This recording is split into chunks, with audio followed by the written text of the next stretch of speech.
Welcome back to another episode of the RPO show. I'm Jadrian Clark. And I am Glenn Tunga. Unfortunately, we're coming off a little bit of a tough week last week, man. Loss, right? First loss in a long time. Yes, that. We almost weren't going to do this episode. But I think, like you said, it's important that we do. Yeah. It's important that we stay consistent. Take it like a man. Yeah. Take the loss like a man. That's right. What's your thoughts on the episode, on the game? They beat us, man. They deserved it more. They came in. They were hungry. They outplayed us. They out-physicaled us. They were more prepared. Like you said, man, you got to take it on the chin and be a man and acknowledge when someone outplayed you. They didn't come in and trick us. They just came in and just hit us right in the mouth and they beat us, man. So it's never good to take a loss, but I think it's an opportunity for us as a team and as an organization to all individually take some accountability, figure out what we can do better, not point fingers, not start blaming each other, definitely can't go down that route, and find a way to use this to make us better. Yeah. I think it's obviously hard in the moment to see the positive of losing, but I think you're right. There's a lot of lessons to learn. I think we had a perfect record, but we were far from being perfect. Yeah. There's a lot that we could improve on, and I guess losing has put us in a position where we have to look in the mirror, have to see where we can better at. And like you said, we can hold guys more accountable now. I think that we had this issue, but I think in general sometimes when you're always winning, how do I tell you to change something? Because we're winning, right? If it's not broke, don't fix it. So I feel like in this case, the glass cracked a little bit, and it's our job to put it back together and make it stronger. So yeah, it was tough though. Yeah, I mean, it was. Yeah, we're both super competitive guys, man. I'd never seen you like that after the game, man. Yeah, you were pretty distraught. I take losing personal. Yeah. I'm not good at losing. I feel like a lot of guys are able to just forget it or I guess separate themselves from a loss. But I don't know why I take losing personal. You show me a good loser, you just show me a loser. I just, it feels almost like a spit in the face. Yeah. I feel like during the off season, or I guess with any team or any athlete, the goal is to never lose, right? You train so you never lose, and I guess it's a bit naive to assume that you'll never lose, but that's why you train to be perfect. And I feel like to lose was tough, and I was like, man, I hid in my room for a couple of days. I didn't come out, but I feel better now. I feel like as a team we've done a good job to bounce back. Yeah. I think, like you said, we've done a good job of not pointing fingers. I think the focus level was really high when we had practice on Tuesday. Yeah. So that was really good to see. Yeah. Yeah, like you were saying a minute ago too, winning kind of glosses over any of the mistakes, and it's hard to get people to keep going at a certain point. So now, if we're not refocused now, I don't know when we'll refocus. And the hardest part for me, I guess, with the loss is it's not that we lost the game, it's that we didn't play up to our potential. We didn't play our game. We just came out so flat, such no energy and no physicality. And if you play football without energy, emotion, and physicality, you're gonna lose. So. You see what happened. Yeah. So, but like you said, I think we've bounced back in a good way. We had a good practice already once this week, and we're gonna keep having good practices, I hope. So it's on to a new opponent. We're gonna play Paris this week. Oh yeah. Like Coach was saying, football is weird like that. You don't get a week off. Right. Got to keep rolling. The game keeps going. And it's crazy because you think that, I guess from the outside, you think, after a loss, you have some time away. But like you said, Coach said, the season keeps going. And it's important for us to, look ahead quickly. Obviously, look back and see what we need to improve on. But, there's no time to waste. We've had a short week. We played on Saturday. We play on Saturday again this week. There's no time to mourn or be depressed or be upset. The ball keeps rolling, and then I guess it's important for us to attack it with momentum, right? We don't want to, take up loads of the week being upset about last week. It's no, bro. We need to attack the week and be proactive. So playing a super strong Paris team, it's coming off a big win. Yeah. So my favorite thing about playing football is obviously playing good teams, but playing good teams when you know the guys on the other side. Yeah. So I'm looking forward to playing Anthony. I feel like it makes it a bit more personal when you know the guys on the other side. Like, Yeah, for sure. And I know a bunch of those guys, so I'm really looking forward to that.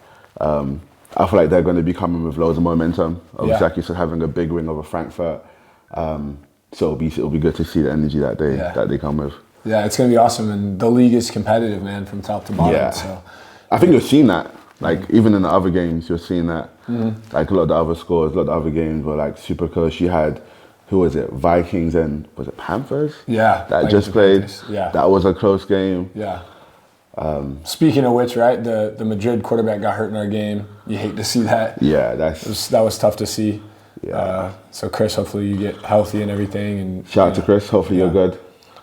But it's kind of wild. The Poland quarterback is no longer with Poland, and now he's with Madrid. So all in the space of like what, 24 hours? Yeah. This league is crazy. Anything can happen, man. So that's wild. It's exciting though. It's exciting to see that like so much is happening, so much is going on. Like it's not just the football stuff outside the football too. That'll be interesting to see how Poland adjusts to that, how Madrid adjusts to that.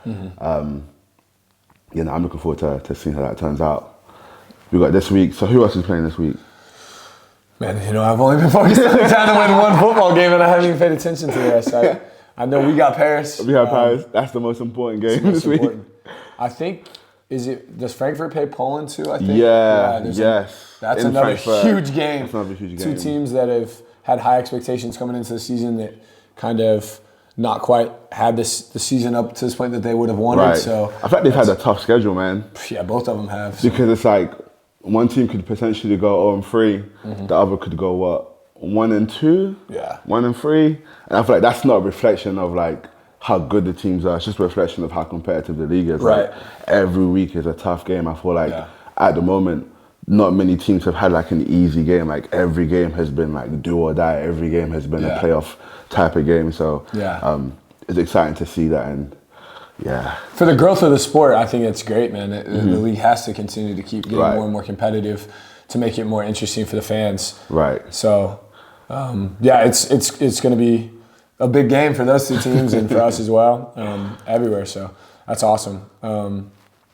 else you got going on in your life, man? What's happening?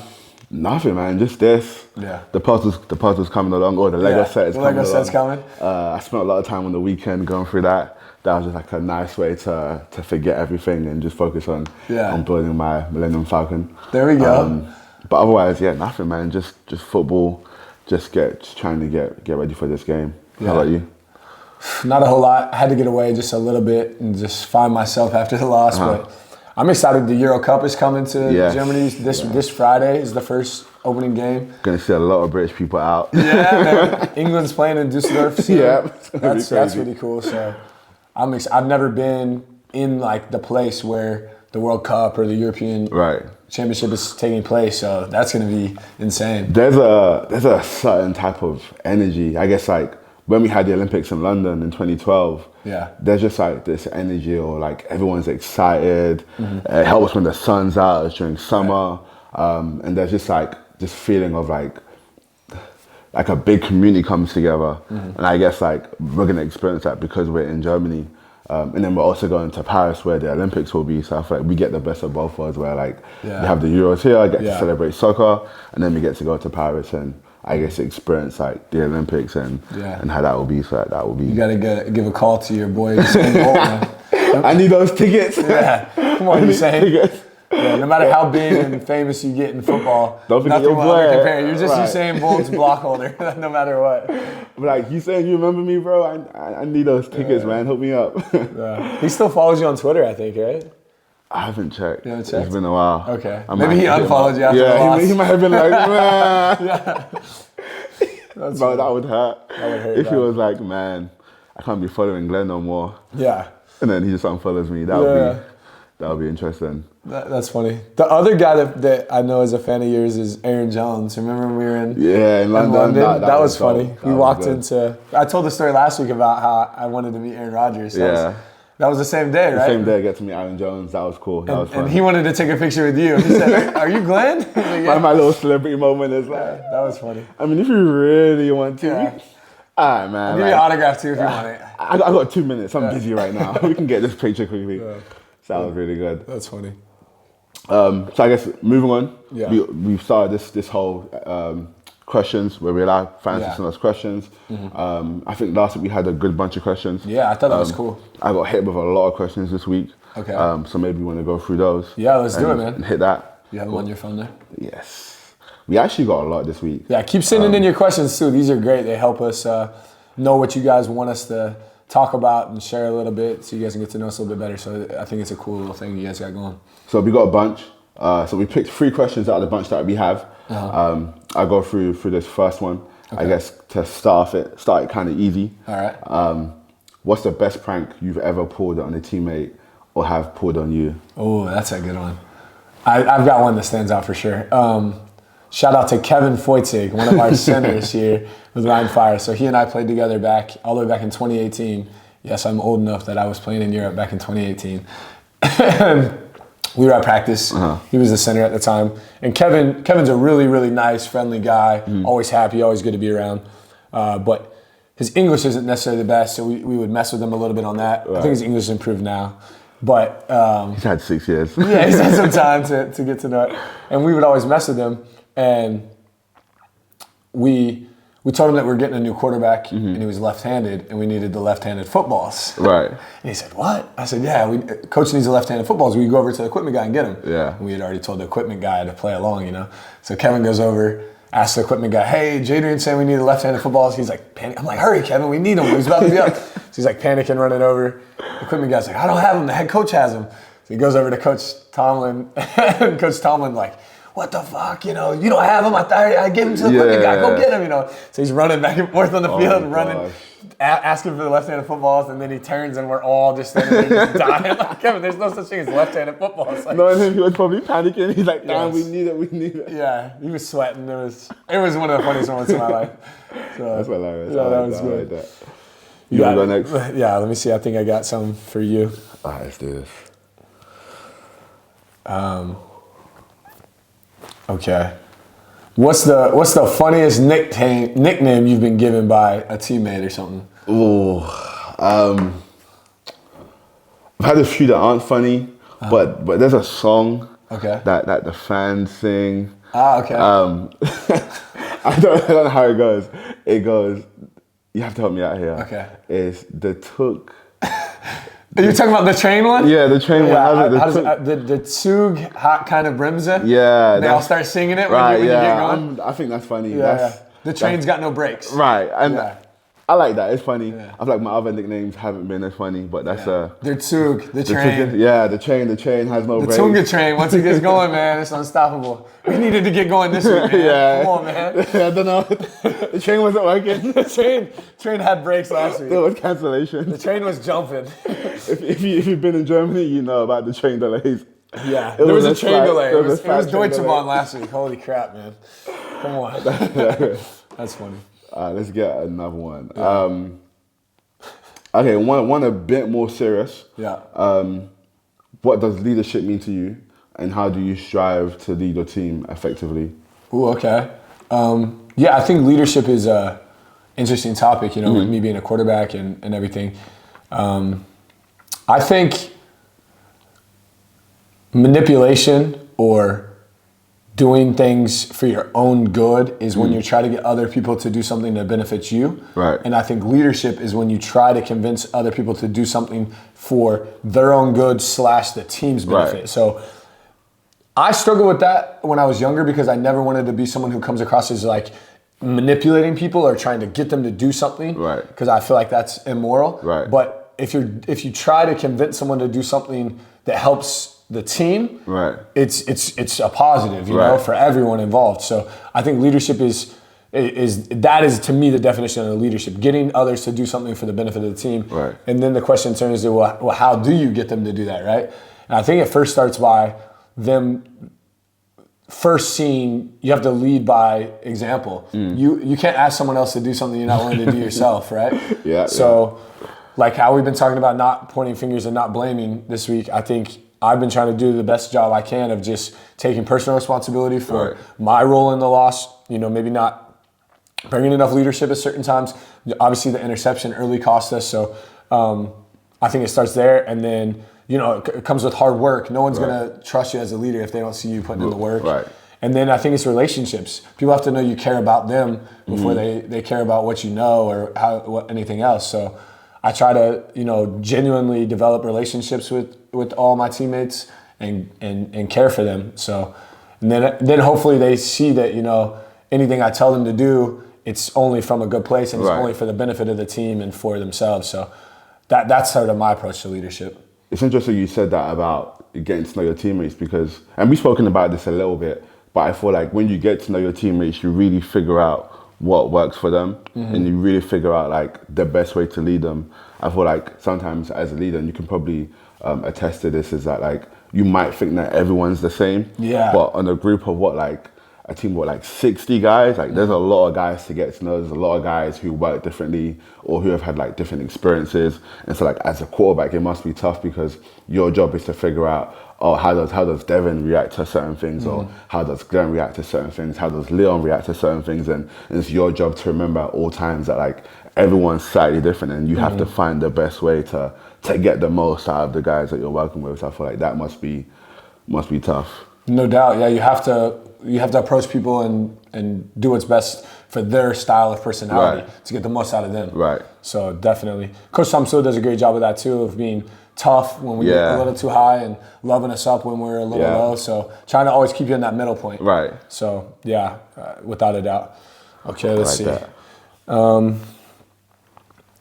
What is, or I'll go with this one first. Can you share a time that you faced significant adversity in your career? And then what did you do to overcome that?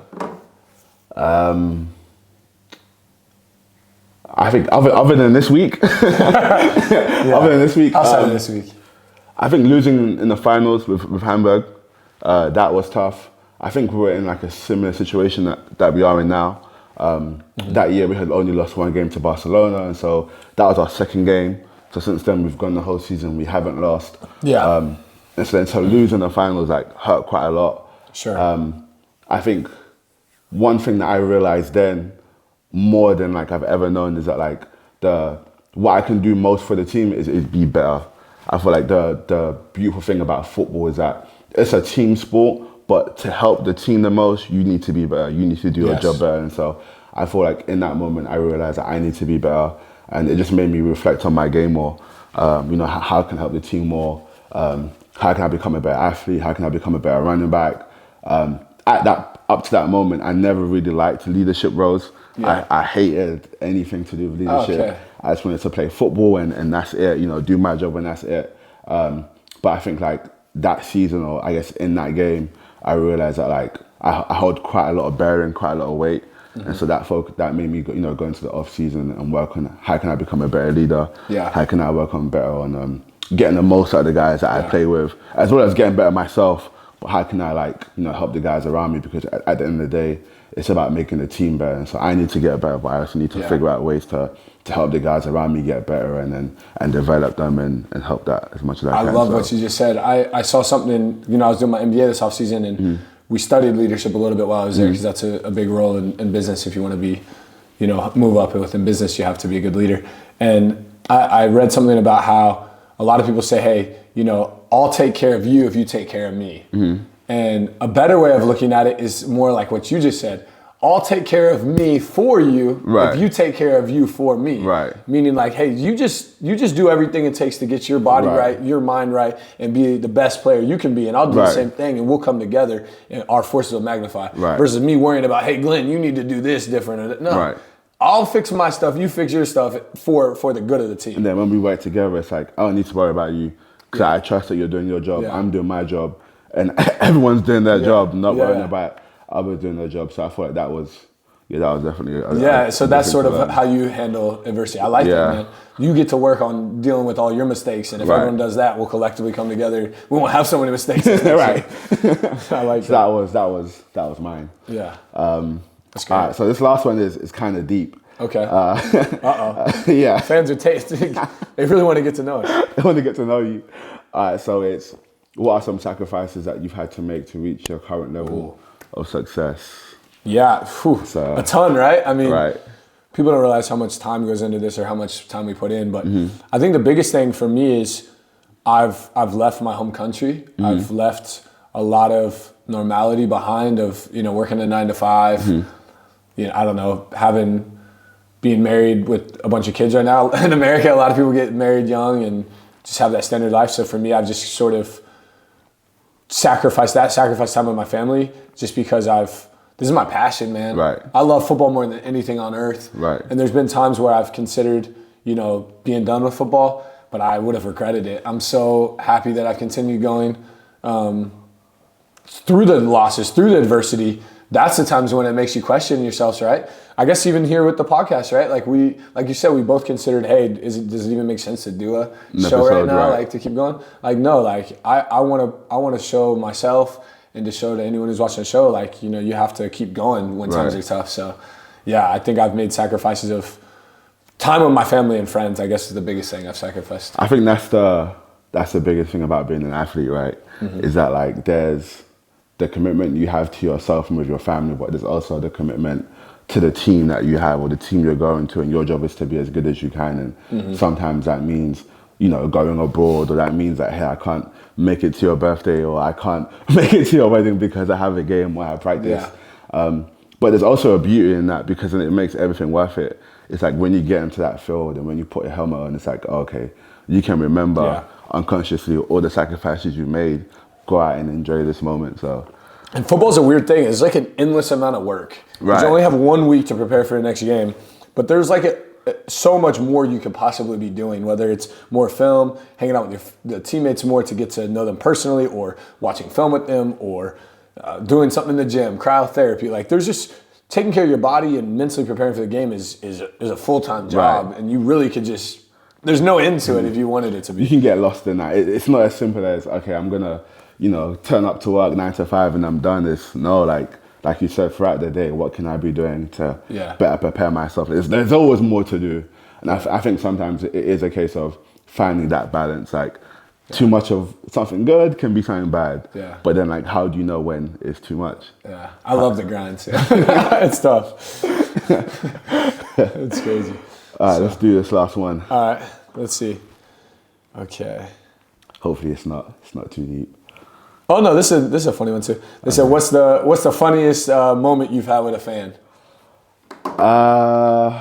Or craziest or whatever.